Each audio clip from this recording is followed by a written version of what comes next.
You are not abandoned. You are not being punished. You are not excluded from the flow of divine wealth because you stand alone without a man, without a family fortune, without visible means of support. You wake in the night and the fear is a stone in your chest. You calculate how many weeks remain before the money runs out. You scan the room for what you might sell. You rehearse the conversation where you ask for help, and the rehearsal makes you small. You tell yourself you have faith, but the next thought is terror, and the terror whispers that you were foolish to believe supply could come from anywhere but a man's hand. But I say unto you, your supply does not come from man, your supply comes from God. I once knew a woman who came to me broken, penniless, her engagement shattered, her ring gone, her future a void, and I gave her one instruction, one word that would change everything. Not hope,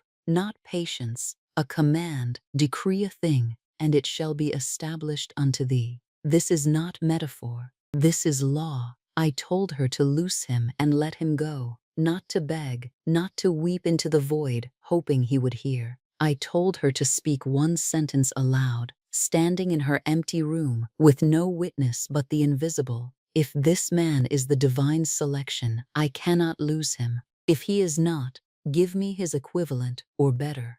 She spoke it. Her voice shook, but she spoke it. Within 3 weeks, the engagement ring was returned to her door. Within 2 months, a man far superior in every measure came into her life. Within 6 months, she was married, and the provision that flowed through that union was 10 times what the first man could have offered. This is not luck. This is not coincidence.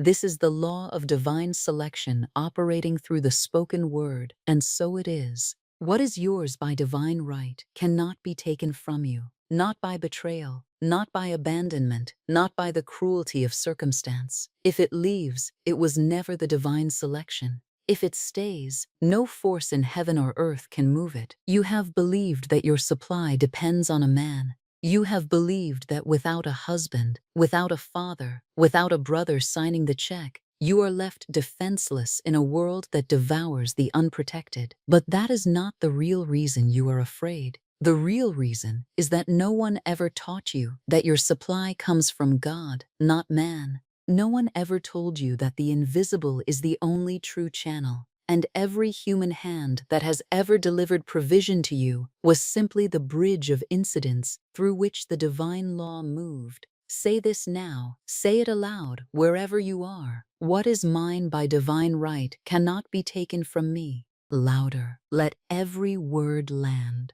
What is mine by divine right cannot be taken from me, and so it is. There is a law greater than human loyalty. There is a law that operates independent of whether any person honors you, remembers you, or signs your name on the deed. This law responds only to the word you speak. In 1925, I taught women who had been abandoned, widowed, cast out by families who no longer valued them. The world told them they were finished, but I told them the truth. You are not dependent on any man. You are not dependent on any job.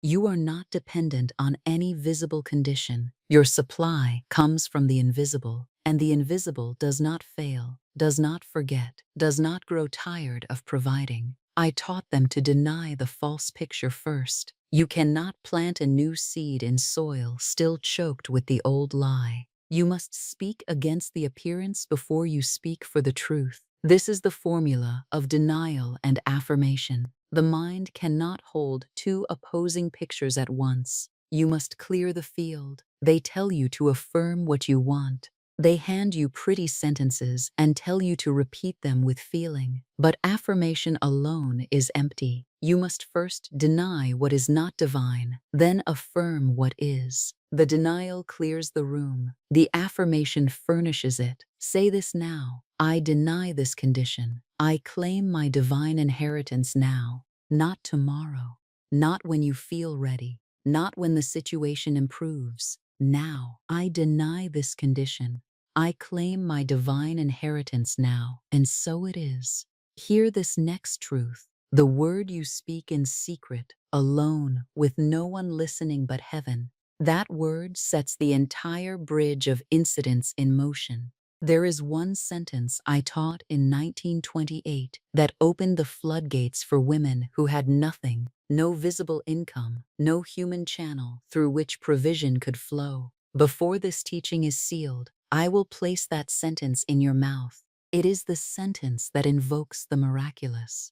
A woman once called me at 9 o'clock in the morning. She needed $8,000. She had no visible means, no relative she could ask, no account she could draw from. The need was immediate, and the terror in her voice was absolute. I did not comfort her. I did not tell her to be patient. I commanded her to stop speaking lack and speak supply. We spoke the word together. God is my unfailing supply. This money is already on its way. She hung up the phone. She gave thanks. She let go. By 6 o'clock that evening, the full $8,000 had arrived. A relative she had not heard from in years contacted her out of nowhere. The bridge of incidents arranged what human effort could never construct. You tell yourself you need a plan. You tell yourself you need a strategy, a backup, a person who can guarantee the outcome. But that is not the real reason you hesitate to speak the word. The real reason is that you are still trying to figure out how it will happen, and as long as you demand to see the mechanics, the law cannot move. The how is not your business. The how belongs to the infinite. Your business is the word. God is my unfailing supply, and large sums of money come to me quickly, under grace, in perfect ways. Speak it now. Do not whisper it. Do not think it silently and assume that counts. The word must be spoken.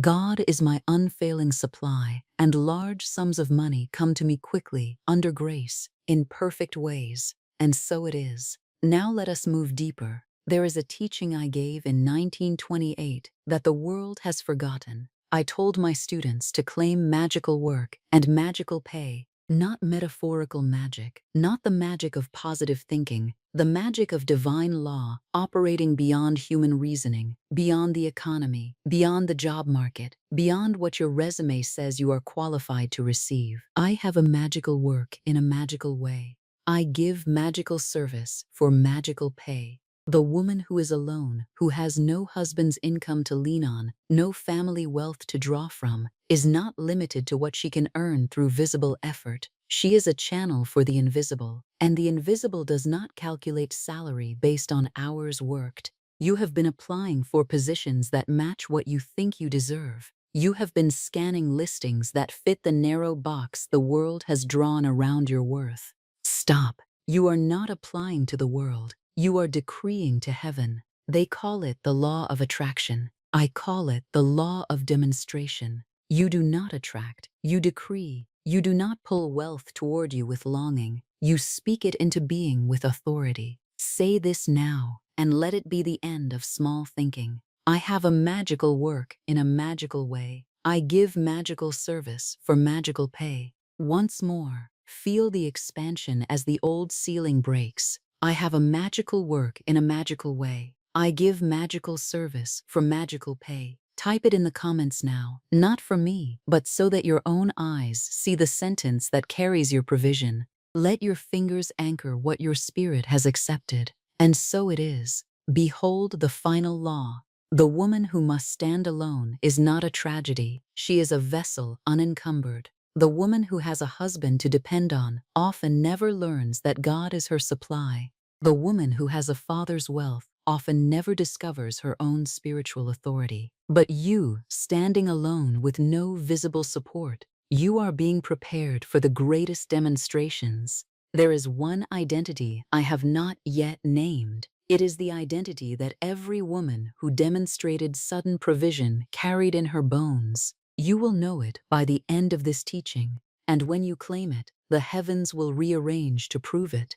I was widowed. I lived alone. I supported myself through my teaching and my writing, and I demonstrated provision again and again, not because I was special, but because I knew the law. You are not waiting for a man to rescue you. You are not waiting for an inheritance. You are not waiting for the world to recognize your worth and offer you a salary that reflects it. You are the channel through which heaven's wealth must flow. You are the open door. You are the chosen vessel. This is not arrogance. This is identity. Say it now. I am a vessel unencumbered. My supply flows directly from the throne of heaven. Again, let it settle into every cell. I am a vessel unencumbered. My supply flows directly from the throne of heaven. And so it is.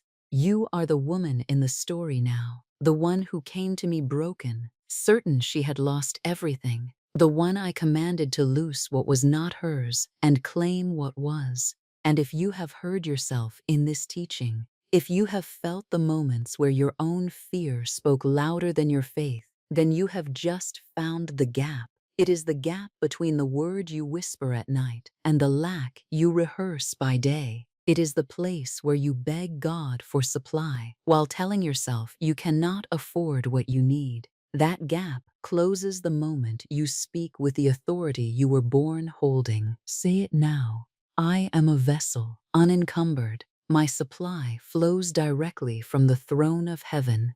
Do not let this moment dissolve into silence. Seal it with your word. What I spoke over you in this teaching is not meant to live in one video. It is meant to live in your mouth every day. That is why I prepared the 30 spoken declarations, 30 sacred sentences across wealth, health, and divine timing, written so your daily speech matches the law you have just remembered. It is free. The link is below this video. Speak them morning, noon, and night, and watch the law operate. Write the affirmation below in the comments. Not for me, but for you. Let your own eyes see the sentence that carries your provision. Type it in first person, present tense. Not I will have, I have. Not I hope to be, I am. The word does not return void. Say this now, and let it be the final claim that seals everything you have heard. I loose all that is not divinely mine. I claim all that is mine by divine right. Infinite Spirit, open the way for my immediate supply. Let all that is mine now reach me in great avalanches of abundance. If this voice calls your soul into deeper remembrance, subscribe not for content, but for covenant. This is not a channel. It is a chamber of law, and so it is.